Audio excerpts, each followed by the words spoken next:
I traveled to London from Austin, Texas, to personally investigate.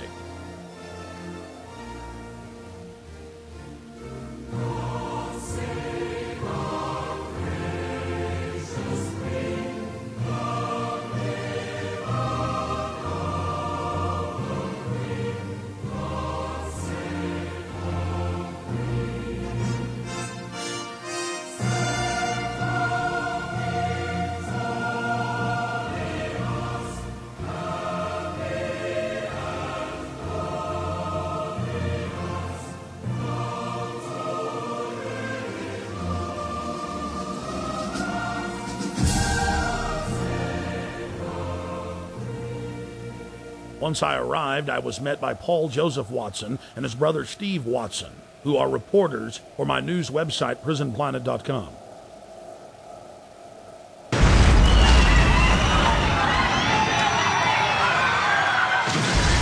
To understand the London bombings and who perpetrated them, you first need to look at 3/11/2004, the bombings in Madrid, Spain.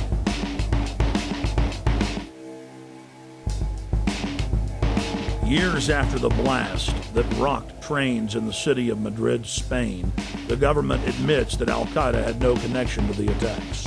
Every one of the supposed bombers had intimate links to the Spanish security services, including the head of their bomb squad. The alleged leader of the bombers, who reportedly gave dynamite to the terrorists, was connected to the Madrid bomb squad. And we see the exact same earmarks, the same MO in the London bombings that we witnessed in Madrid. On the morning of July 7th, 2005, 3 trains and a city bus were ripped to pieces when 4 military-grade explosive devices detonated. At 8:50 a.m., 3 explosive devices simultaneously detonated on 3 separate trains. Within minutes, eyewitnesses were reporting to the press that there had been multiple terror attacks, despite the fact that 3 train cars were burning wrecks strewn with dead and dying Londoners. Scotland Yard, for over an hour and a half, claimed that all of the disruptions were simply caused by a power outage in the London Underground. Power surge on the Underground, that's all we heard. The bus was about an hour after the Underground, so that's when I think everybody knew that it wasn't what it was, you know. I think it was just an excuse, power surge, whatever. Why would they say that, though, knowing it wasn't? Trying to cover up, probably, you know what I mean? So there wasn't no panic and everybody sort of like just get on with everything, you know, so. Then mysteriously, 50 minutes into the attack, the London Police Department orders the number 30 Hackney to Marble Arch bus to leave its normal route and to park at the corner of Woburn Square and Tavistock Place. At 9:47, a 4th bomb detonates, killing 13 civilians and injuring many others. Note, out of several hundred buses in service that morning, it's the only bus that the police take special control of and direct to Tavistock Square. I've been walking up and down this road, looking at the bus stops for a number 30. The bus stops have all the numbers of the buses on them individually. There's no number 30 on any of the bus stops. That's because the number 30 bus was specifically rerouted here on that day. To simplify it, there's no bus stop here.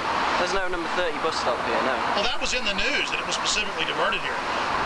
They admitted that the number 30 bus was the only bus that was directed to a different area of the city. For what reason, nobody knows, but they admit that. So it's very strange that for no reason it would come down this road when it was bombed. Remember, while all this is happening, the police are on radio and TV telling everyone that it's just a power failure, an outage. Meanwhile, commuters on the bus were listening to other radio reports where eyewitnesses were reporting explosions. The supposed bomber on the bus with the rucksack became panicked and began looking in his rucksack in what witnesses said was a confused and frightened manner. Weeks later, police detectives investigating the case said that all 4 of the bombers on the 3 trains and the bus didn't fit the MO, the modus operandi of bombers. They bought 2-way tickets. They'd played games of cricket the night before. They had good jobs and happy families.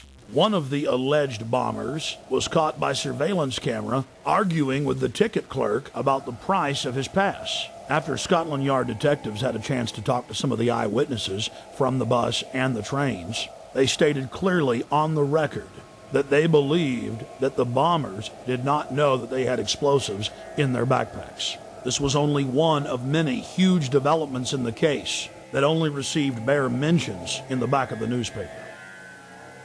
The July 29th edition of Fox News Channel's Dayside program revealed that the so-called mastermind of the 7/7 bombings, Harun Rashid Aswat, is a British intelligence asset. Former Justice Department prosecutor and FBI terror expert John Loftus exposed the fact that Aswat was being protected by MI6 and was clearly under their control. Aswat is believed to be the mastermind of all the bombings in London. On the 7/7 and 7/21, this is the guy, we think. This is the guy, and what's really embarrassing is that the entire British police are out chasing him, and one wing of the British government, MI6, or the British Secret Service, has been hiding him. And this has been a real source of contention between CIA, Hold on, John. Justice Department, and Britain. MI6 has been hiding him. Are you saying that he has been working for them? Oh, I'm not saying it. This is what the Muslim Sheikh said in an interview in a British newspaper back in 2001. So he's a double agent, or what? He's a double agent. So he's working for the Brits to try to give them information about Al-Qaeda, but in reality, he's still an Al-Qaeda operative. Yeah. The CIA and the Israelis all accused MI6 of letting all these terrorists live in London. Now, we knew about this guy Aswat. Back in 1999, he came to America. The Justice Department wanted to indict him in Seattle because him and his buddy were trying to set up a terrorist training school in Oregon. The headquarters of the U.S. Justice Department ordered the Seattle prosecutors not to touch Aswat. Hello. Now, hold on. Why? And that's, well, apparently Aswat was working for British intelligence. Now, there's a split of opinion within U.S. intelligence. Some people say that the British intelligence fibbed to us. They told us that Aswat was dead, and that's why the New York group dropped the case. That's not what most of the Justice Department thinks. They think that it was just, again, covering up for this very publicly affiliated guy with Al Mujarrab. He was a British intelligence plant. Our CIA says, okay, let's arrest him, but the Brits say no again? The Brits say no. Now, at this point, 2 weeks ago, the Brits know that the CIA wants to get a hold of Harun. So what happens? He takes off again. Goes right to London. He isn't arrested when he lands. He isn't arrested when he leaves. Even though he's on a watch list. He's on the watch list. The only reason he could get away with that was if he was working for British intelligence. He was a wanted man. And then takes off the day before the bombings, as I understand it? Yeah, and goes to Pakistan. The Pakistanis arrest him. They jail him. They jail him. He's released within 24 hours. In London, we spoke with David Shaler, a former MI5 agent who was convicted of breaking the Official Secrets Act and imprisoned for 6 months. With regard to 7/7, there has been a witness report now included in a local British newspaper called the Cambridge Evening News, in which somebody who was on one of the tube trains says that he didn't see a man with a rucksack.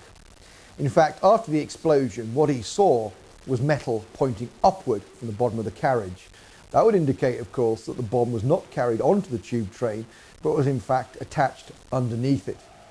Now again, nobody in the British national press is following that up. Now I hope investigators and the police are. A current member of British Parliament and a former cabinet minister in Prime Minister Tony Blair's government, Michael Meacher was sacked in 2003 for raising important questions on the eve of the Iraq War. Atrocity of London bombings where 56 people were killed. That was on the 7th of July, 7/7 we call it. It's a very convenient way of ensuring there is fear, of ensuring that there is control, and of ensuring that those who are in the know, and of course we cannot tell you because it is all secret, are in a position of extreme power. As part of our inquiry into the London bombing, we wanted to investigate the suspicious death of Jean-Charles de Mendes. Within days of his brutal murder at the Stockwell tube station in the London Underground, evidence of a cover-up began to emerge. We were at the station just a week after he was killed, and many of the facts we've covered were already public knowledge. But still, some of the locals made excuses for the police.